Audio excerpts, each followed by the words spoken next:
ವೀಕ್ಷಕರೇ ನಮಸ್ಕಾರ.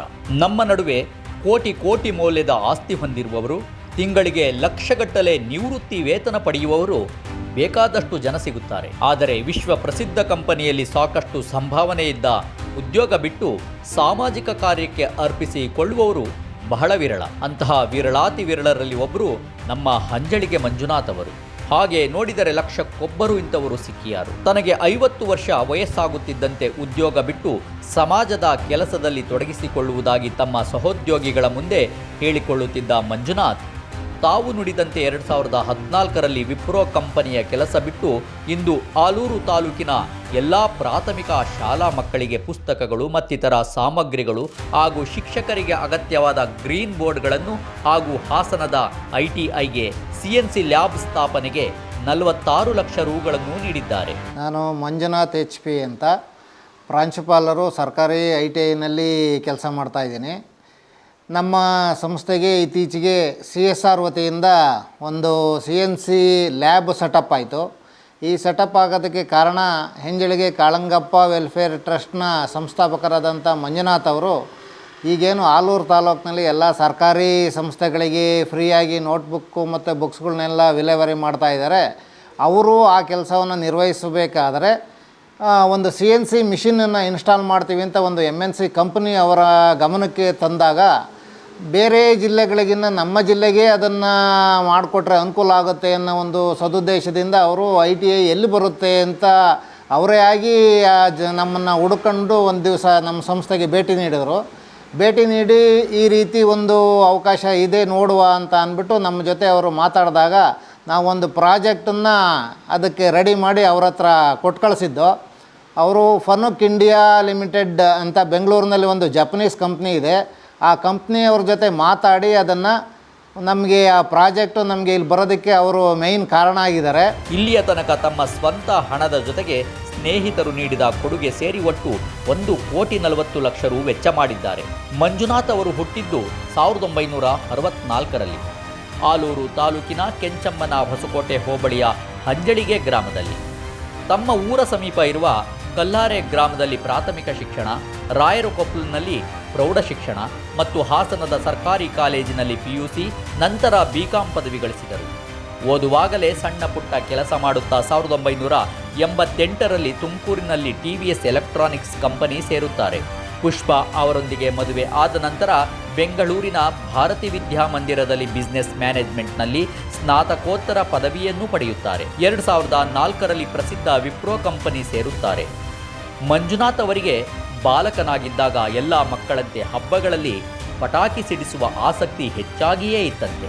ಆದರೆ ತಂದೆ ಸಣ್ಣ ಪೊಟ್ಟಣಗಳಲ್ಲಿ ಪಟಾಕಿಗಳನ್ನು ತಂದು ಕೊಡುತ್ತಿದ್ದರಿಂದ ಬಾಲಕನಲ್ಲಿ ಹೊರಗು ಉಳಿದುಕೊಂಡಿತ್ತು. ಉದ್ಯೋಗ ಸಿಕ್ಕ ನಂತರ ರಾಶಿ ಪಟಾಕಿ ತಂದು ಊರಿನ ಮಕ್ಕಳಿಗೂ ಕೊಟ್ಟು ಸಿಡಿಸಿ ಸಂಭ್ರಮ ಪಡುತ್ತಿದ್ದಾಗ ತಂದೆ ಕಾಳಿಂಗಪ್ಪನವರು ಹೀಗೆ ಪಟಾಕಿ ಸಿಡಿಸಲು ಬೇಕಾಬಿಟ್ಟಿ ಹಣ ವ್ಯಯ ಮಾಡಬಾರದೆಂದು, ಬೇಕಿದ್ದರೆ ಯಾವುದಾದರೂ ಉತ್ತಮ ಕೆಲಸಕ್ಕೆ ಹಣ ಕೊಡು ಎಂದು ಸಲಹೆ ನೀಡಿದರಂತೆ. ತಂದೆಯವರ ಮಾತು ಮಂಜುನಾಥ್ ಅವರಿಗೆ ಗಾಢ ಪ್ರಭಾವ ಬೀರಿತು. ಮಂಜುನಾಥ್ ಪ್ರೌಢಶಾಲೆ ಓದುವಾಗಲೇ ಮನೆಯ ಪಕ್ಕದಲ್ಲಿದ್ದ ಮಠದ ಮನೆಯಲ್ಲಿ ದೊರೆಯುತ್ತಿದ್ದ ಪುಸ್ತಕಗಳನ್ನು ಓದುತ್ತಿದ್ದರು.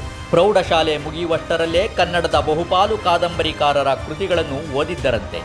ಅಲ್ಲಿಂದ ಮುಂದೆ ಬೇಕಾಬಿಟ್ಟಿ ಪಟಾಕಿ ಸಿಡಿಸುವುದನ್ನು ಬಿಟ್ಟು ಊರಿಗೆ ಬರುವಾಗ ದೇವಸ್ಥಾನಕ್ಕೆ ಗಂಟೆ ಕೊಡಿಸುವುದು ಮುಂತಾದ ಸಮಾಜಕ್ಕೆ ಅಗತ್ಯವಾದ ಸಣ್ಣ ಪುಟ್ಟ ಕೊಡುಗೆ ನೀಡುವುದನ್ನು ಅಭ್ಯಾಸ ಮಾಡಿಕೊಳ್ಳುತ್ತಾರೆ.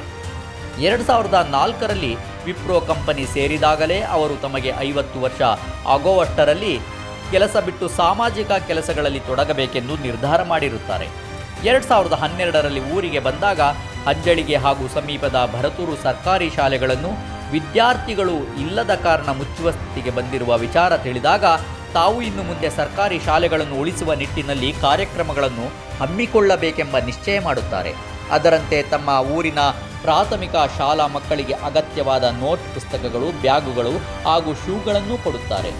ನಂತರ ಅಕ್ಕಪಕ್ಕದ ಶಾಲೆಗಳಿಗೂ ಕೊಡುತ್ತಾರೆ. ಹೀಗೆ ಸಣ್ಣ ಮಟ್ಟದಲ್ಲಿ ಆರಂಭವಾದ ಅಭಿಯಾನ 2024ರ ಹೊತ್ತಿಗೆ ಆಲೂರು ತಾಲೂಕಿನ ಎಲ್ಲ ಪ್ರಾಥಮಿಕ ಶಾಲೆಗಳಿಗೆ ತಲುಪಿದೆ. ಮಂಜುನಾಥ್ ಅವರು ಆಲೂರು ತಾಲೂಕಿನ ಎಲ್ಲ 136 ಸರ್ಕಾರಿ ಶಾಲೆಗಳ ಮಕ್ಕಳಿಗೆ ಅಗತ್ಯವಾದ ನೋಟ್ ಪುಸ್ತಕಗಳು, ಇತರ ಲೇಖನ ಸಾಮಗ್ರಿಗಳು ಮತ್ತು ಉತ್ತಮ ಗುಣಮಟ್ಟದ ಬ್ಯಾಗುಗಳನ್ನು ವಿತರಣೆ ಮಾಡಿದ್ದಾರೆ. ಈ ಮಧ್ಯೆ ಅವರು ತಮ್ಮ ಊರ ಸುತ್ತಮುತ್ತಲ ಅನೇಕರಿಗೆ ತಾವಿದ್ದ ವಿಪ್ರೋ ಸಂಸ್ಥೆಯಲ್ಲಿ ಕೆಲಸ ಕೊಡಿಸಿದರು. ಆಗ ಮ್ಯಾನೇಜ್ಮೆಂಟ್ ಕಡೆಯಿಂದ ಕೇಳಿಬರುತ್ತಿದ್ದ ಅಭಿಪ್ರಾಯಗಳೆಂದರೆ ಈ ಯುವಕರು ತಾಂತ್ರಿಕ ವಿಷಯಗಳಲ್ಲಿ ಮುಂದಿದ್ದಾರೆ, ಆದರೆ ಅಂತಾರಾಷ್ಟ್ರೀಯ ಮಟ್ಟದಲ್ಲಿ ವ್ಯವಹರಿಸಲು ಅಗತ್ಯವಾದ ಇಂಗ್ಲಿಷ್ ಭಾಷೆಯಲ್ಲಿ ಎಡವುತ್ತಾರೆ. ಇಂಗ್ಲಿಷ್ ಭಾಷೆ ಗ್ರಾಮೀಣ ಮಕ್ಕಳಿಗೆ ತೊಡಕಾಗಿದೆ ಎಂಬುದು ಮನವರಿಕೆ ಆದ ನಂತರ ಮಂಜುನಾಥ್ ಅವರು ಗ್ರಾಮೀಣ ಮಕ್ಕಳಿಗೆ ಪ್ರಾಥಮಿಕ ಹಂತದಲ್ಲೇ ಡಿಜಿಟಲ್ ಶಿಕ್ಷಣ ಪರಿಚಯಿಸಬೇಕೆಂದು ನಿರ್ಧರಿಸುತ್ತಾರೆ. ಅದರಂತೆ ಆಲೂರು ತಾಲೂಕಿನಲ್ಲಿ 14 ಹಾಗೂ ಚಿಕ್ಕನಾಯಕನಹಳ್ಳಿ ತಾಲೂಕಿನಲ್ಲಿ 1 ಮತ್ತು ಕಡೂರಿನ ಗಾಂಧಿನಗರದಲ್ಲಿ 1, ಹೀಗೆ ಒಟ್ಟು 16 ಸ್ಮಾರ್ಟ್ ಕ್ಲಾಸ್ಗಳನ್ನು ಆರಂಭಿಸಿದ್ದಾರೆ.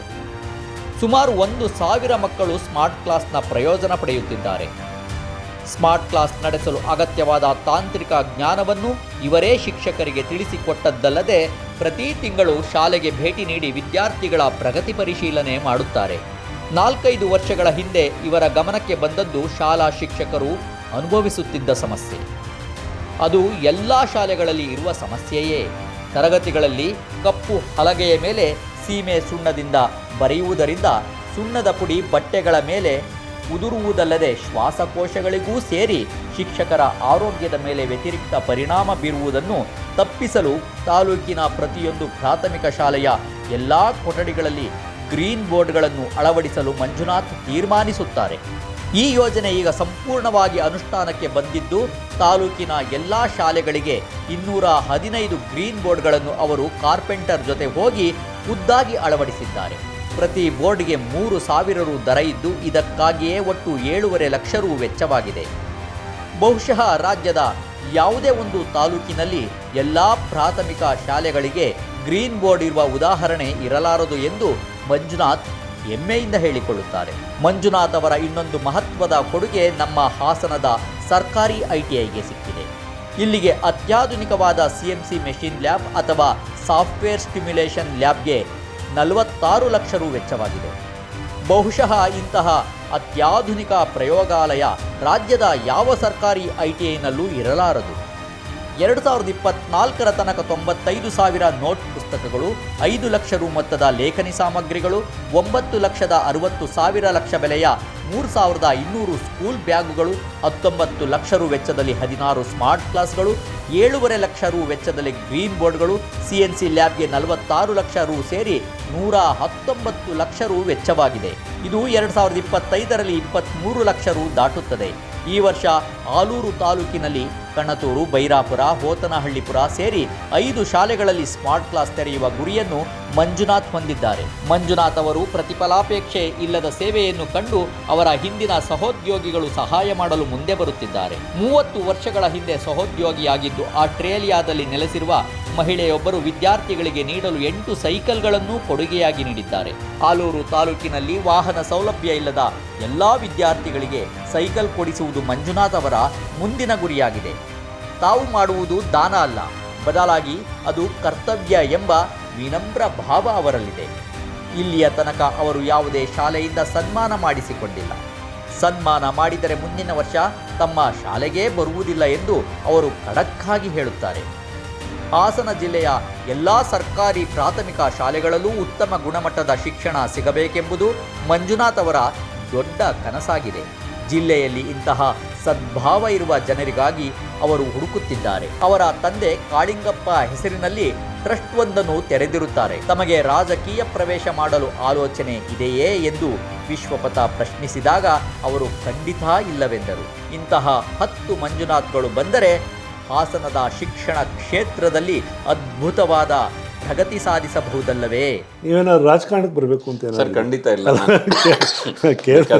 ನೀವು ಕೇಳಿ, ನಾನು ನಿಮ್ಗಾಗಲೇ ಹೇಳಿದ್ನಲ್ಲ, ನಾನು ಮೀಡಿಯಂ ಮುಂದೆನೇ ಬಂದವನಲ್ಲ. ಆ್ಯಕ್ಚುಲಿ ನಾನು ಹಾಸನ ಬೈಪಾಸಲ್ಲಿ ಸೀದಾ ಹೋಗ್ತಾ ಇದ್ದೆ. ನನಗೇನಂದರೆ ಎಷ್ಟೋ ಜನ ಪ್ರತಿ ವರ್ಷ ಯುರೋಪು, ಅಮೇರಿಕನು 15-20 ದಿವಸ ಟೂರ್ ಹೋಗ್ತಾರೆ. ನನ್ನ ಅತಿಯಾದ ಪ್ರೆಷಿಯಸ್ ಟೈಮ್ ನಾನು ಮಕ್ಕಳ ಜೊತೆ ಕಳೀತೀನಿ. ನನಗೆ ಸರ್ಕಾರಿ ಶಾಲೆಗಳೇ ದೇವಸ್ಥಾನ ಇದ್ದಂಗೆ, ಮಕ್ಕಳೇ ದೇವರಿದ್ದಂಗೆ ಆಗಲಿ. ಸೊ ಹಾಗಾಗಿ ನಾನು ಯಾವತ್ತೂ ಆ ರೀತಿಯಾದಂಥ ಎಕ್ಸ್ಪೆಕ್ಟೇಷನ್ಸ್ ಎಲ್ಲೂ ಇಟ್ಕೊಂಡಿಲ್ಲ ನಾನು.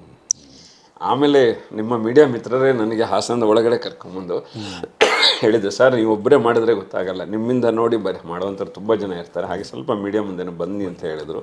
ಹಾಗಾಗಿ ನಾನು ಮೀಡಿಯಾ ಮುಂದೆ ಬಂದಿದ್ದು. 2 ಉದಾಹರಣೆ ಹೇಳ್ತೀನಿ. ಕಳೆದ ವರ್ಷದವರೆಗೂ ಬುಕ್ ಡಿಸ್ಟ್ರಿಬ್ಯೂಷನ್ಗೆ ನಾನು ಒಬ್ಬನೇ ಹೋಗ್ತಾ ಇದ್ದೆ. ಅದೇ ಇದು 20 ದಿವಸ ಆಗೋದು. ಒಂದು ವಾರದೊಳಗೆ ನನ್ನ ಗಂಟಲೆಲ್ಲ ಹೋಗ್ಬಿಟ್ಟಿರೋದು. ಏಕೆಂದರೆ ಪ್ರತಿ ಶಾಲೆಯಲ್ಲೂ ಅಟ್ಲೀಸ್ಟ್ ಒಂದು 2 ಮಿನಿಟ್ಸ್ ಮಾತಾಡೋದು, ನಮ್ಮ ಪಂಚಸೂತ್ರ ಬಗ್ಗೆ ಮಾತಾಡೋದು. ಹಾಗಾಗಿ ಒಂದು ದಿವಸಕ್ಕೆ ನೀವು 10 ಸ್ಕೂಲ್ ಕವರ್ ಮಾಡೋದು. ಒಂದು ವಾರದಲ್ಲೇ ಹೆಲ್ತ್ ಎಲ್ಲ ಅಪ್ಸೆಟ್ ಆಗ್ತಿತ್ತು. ಈ ಸಾರಿ ನಮಗೆ 6 ಕಾರಲ್ಲಿ 6 ತಂಡ ಬಂದಿತ್ತು.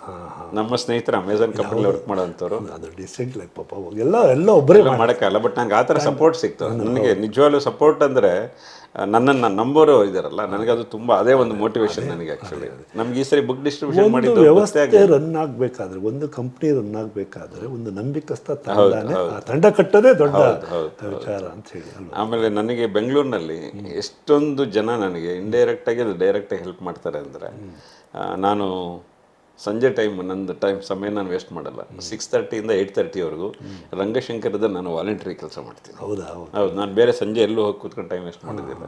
ಅವ್ರು ಶಂಕರ್ನಾಗ್ ವೈಫ್ ಇದಲ್ಲ ಅರುಂಧತಿ, ಅವ್ರು ತುಂಬ ಎನ್ಕರೇಜ್ ಮಾಡ್ತಾರೆ. ನಾನು ಅಲ್ಲಿ ಹೋಗಿಲ್ಲ ಅಂದರೆ ಕೆಳಗಡೆ ಬಂದರೆ ಹೇಳ್ತಾರೆ, ನಮಸ್ಕಾರ ಮಂಜುನಾಥ್ ಅವರೇ, ಏನು ಸ್ಕೂಲ್ ಕೆಳಗಡೆ ಹೋಗಿದ್ದೀರಾ, ನಿಮ್ಮಂಥವ್ರ ಅಗತ್ಯತೆ ಇದೆ, ಹಳ್ಳಿ ಕಡೆ ಹೋಗ್ತೀರಾ, ತುಂಬ ಒಳ್ಳೆ ಕೆಲಸ ಮಾಡ್ತೀರಾ ಅಂತ ತುಂಬ ಎನ್ಕರೇಜ್ ಮಾಡ್ತಾರೆ ಆಕೆ. ಸೊ ಅದೆಲ್ಲ ಹೇಗೆ ಅಂದರೆ ನಿಮಗೆ ತುಂಬ ಟ್ರಾನ್ಸ್ಪರೆಂಟ್ ಆಗಿದೆ. ಮನೆ ಹತ್ತಿರದಲ್ಲಿ ರಂಗಶಂಕರ ಬಗ್ಗೆ ಭಾಳ ಕೇಳಿದ್ದೀವಿ ನಾವು. ಸೊ ನಾನು ಸಂಜೆ ನೀವು ಬೆಂಗಳೂರಲ್ಲಿ ಎಲ್ಲ ಹಳ್ಳಿಗೆ ಬಂದಿಲ್ಲ ಅಂದರೆ ಸಂಜೆ ಅಲ್ಲಿರ್ತೀನಿ. ಓಕೆ. ಜೊತೆಗೆ ನಿಮಗೆ ಇನ್ನೊಂದು ಉದಾಹರಣೆ ಹೇಳ್ತೀನಿ ಸರ್. ನಮ್ಮ ಟೀಚರ್ಸಲ್ಲಿ ಕೂಡ ಅಷ್ಟೇ, ಅವರಿಗೆ ನೋಡ್ತಾರೆ 1 ವರ್ಷ 2 ವರ್ಷ ಯಾರಾದರೂ ಸುಮ್ಮನೆ ಏನೋ ಪಬ್ಲಿಸಿಟಿಗೋ ಶೋಕಿಗೋ ಪುಸ್ತಕ ಕೊಡೋದು, ಆಮೇಲೆ ಅದಕ್ಕೆ ಫೋಟೋ ಹಾಕ್ಕೊಳ್ಳೋದು, ಮತ್ತು ಪೇಪರ್ಲ್ಲಿ ಹಾಕ್ಕೊಳ್ಳೋದು ನೋಡ್ತಾರೆ. ಬಟ್ ನಮ್ದು ಆ ರೀತಿ ಇಲ್ಲ. ಸೊ ಹಾಗಾಗಿ ನಾವು ಏನೇ ಮಾಡಿದ್ರು ನಾನು ಎಲ್ಲ ಟೀಚರ್ಸ್ದು ಒಂದು ವಾಟ್ಸಪ್ ಗ್ರೂಪ್ ಮಾಡ್ಕೊಂಡಿದ್ದೀನಿ. ಪ್ರತಿ ದಿವಸ ಕಮ್ಯುನಿಕೇಟ್ ಮಾಡ್ತೀನಿ. ನಾವು ಈ ಥರದ್ದು ನಾನು ಪತ್ರಕರ್ತ 45 ವರ್ಷ ನೋಡ್ತಾ ಬಂದು, ಒಂದು ಗಿಡ ಹಾಕಿ ದೊಡ್ಡ ಫೋಟೋ ತೆಗೆದು ಇವನು ಅವನ ಮೋಸೋದು, ಆಮೇಲೆ ಮಾರನೇ ದಿವಸ ಅದೇನಾಯ್ತು ಗೊತ್ತಿರಲ್ಲ. ಆ್ಯಕ್ಚುಲಿ ನೀವು ಒಂದು ಕ್ಲಾಸಿಕ್ ಉದಾಹರಣೆ ಹೇಳ್ತೀನಿ ಸರ್. ಹೋದ ವರ್ಷ ಒಬ್ಬರು ರವಿ ಅಂದ್ಬಿಟ್ಟು BRC ಅಂತ ಹೇಳ್ಬಿಟ್ಟು ಆಲೂರಲ್ಲಿ ರವಿ ಅಂದ್ಬಿಟ್ಟು ಸ್ಟ್ರೋಕಿಂದ ಹೋಗ್ಬಿಟ್ರು. ಒಂದು ಚಿಕ್ಕ ಮಕ್ಕಳು ಅವರು ಅರ್ಕಲ್ಗೌಡವರೇ.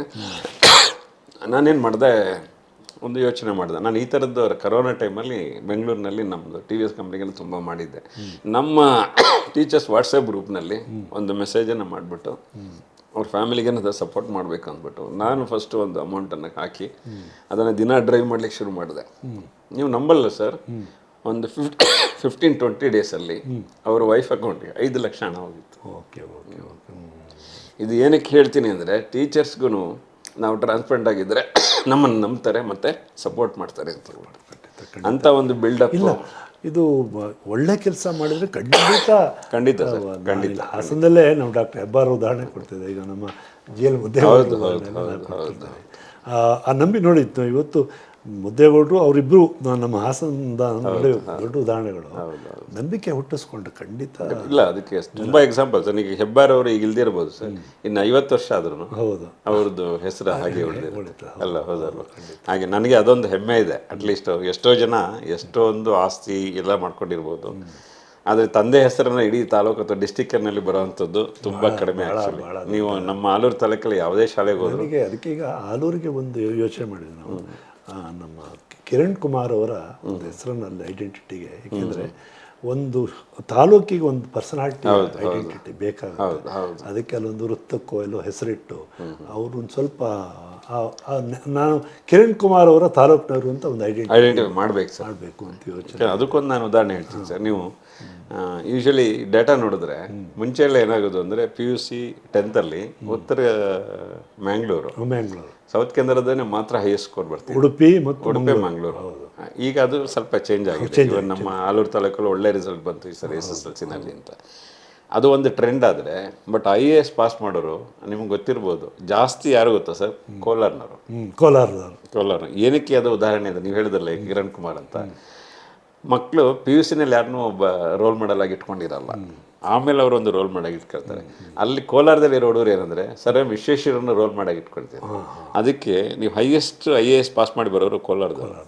ಸೊ ಹಾಗೆ ನೀವು ಕಿರಣ್ ಕುಮಾರ್ ಅನ್ನೋದೊಂದು ಒಂದು ರೋಲ್ ಮಾಡೋದು, ರೋಲ್ ಮಾಡಲ್ ಮಾಡಿದ್ರೆ ಒಂದು ತಾಲೂಕಿಗೆ ಪರ್ಸನಾಲಿಟಿ, ISS ಖಂಡಿತ ಹೌದು ರೋಲ್ ಮಾಡಲ್ಲ ಖಂಡಿತ ಮಾಡೋಣ ಅಂತ ನನ್ನ ಸರ್. ಆ್ಯಕ್ಚುಲಿ ನೀವು ತುಂಬ ಸರಿ ನನಗೆ ಫೋನ್ ಮಾಡಿದ್ರೆ ನನಗೇನಪ್ಪ ಒಂದು ಸೆಲೆಬ್ರಿಟಿ ಥರ ಇಷ್ಟೊಂದು ಫೋನ್ ಮಾಡ್ತಾ ಇದ್ದಾರಲ್ಲ ಸರ್ ಅಂತ ಹೇಳ್ಬಿಟ್ಟು ಅಂತ.